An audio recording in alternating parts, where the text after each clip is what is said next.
নিজেদের দ্বিতীয় ম্যাচে উরুগুয়ের সঙ্গে 2-2 গোলে ড্র করেছে কেপ ভার্দে এবং 21 মিনিটে উরুগুয়ের জালে 30 গজ দূরত্বের ফ্রি কিক থেকে গোল করেছেন কেভিন পিনা।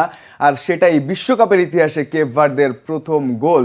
সেই প্রথম গোলটা কিভাবে হলো আমরা যদি সেটা দেখে শুরু করি, কারণ তাদের জন্য একেবারে একটা ইতিহাস। আমরা কেপ ভার্দের গোলটা একটু সিরিয়ালি দেখার চেষ্টা করব। ঠিক অনেকখানি দূর থেকে একটা ফ্রি কিক তারা পেয়ে যায়, ঠিক যে জায়গায় পড়ে যান কেপ ভার্দের যিনি লাইনে খেলছিলেন, ফরওয়ার্ড লাইনে। ঠিক পরের ছবিটা দেখলে আমরা বুঝবো সেখান থেকেই তিনি ফ্রি কিকটা নিয়েছেন অনেকগুলো দূর থেকে, অনেক দূর থেকে, পুরো মানব প্রাচীর সহ আরও যে জটলা ছিল সেটা ভেদ করে তিনি গোলটা করেছেন। ঠিক পরের ফ্রেমটা আমরা দেখবো ঠিক 21 মিনিটের মাথায় তার যে বলটা এতটা দূর থেকে যে সামনে একটা বাউন্স নিয়ে তারপরে গোল রক্ষককে বিট করে বল জালে জড়িয়েছে এবং তারপর তাদের সেই সেলিব্রেশন। কেপ ভার্দের প্রথম ম্যাচে তো তাদের গোলকিপার ভজিনিয়া তিনি একটা উল্লাসে মেতেছিলেন এবং আলো কেড়েছিলেন, এবং এবারে নাম্বার 6 জার্সি এবং তারপর ওভারঅল কেপ ভার্দে এই ছোট্ট দ্বীপরাষ্ট্র তাদের যে উদযাপন, তারা যে এলেন, চমক দেখালেন এবারের বিশ্বকাপে প্রথমবারের মতো, কীভাবে রেট করবেন তাদের?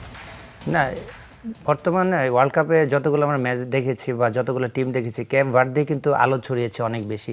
স্পেশালি তাদের গোলকিপার অনেক বেশি আলো ছড়িয়েছে, অনেকগুলো শট স্টপ করে, এবং রাতারাতি সে কিন্তু তারকা বনে গিয়েছে। এবং আমার কাছে মনে হয় তাদের আসলে হারানোর কিছু নাই।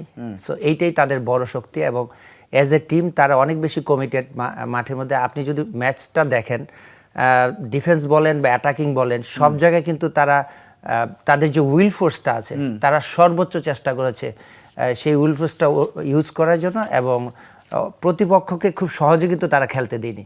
তো মোটামুটি এইটাই দেখেছি তাদের মধ্যে, এবং তাদের মধ্যে একটা বাড়তি উন্মাদনা বা বাড়তি কি বলবো এটাকে উইল ফোর্স কাজ করেছে। উরুগুয়ে নিয়ে কি বলবেন? তারা একেবারে প্রথম দিককার বিশ্বকাপে দাপট দেখিয়ে এখন তারা স্ট্রাগল করছে।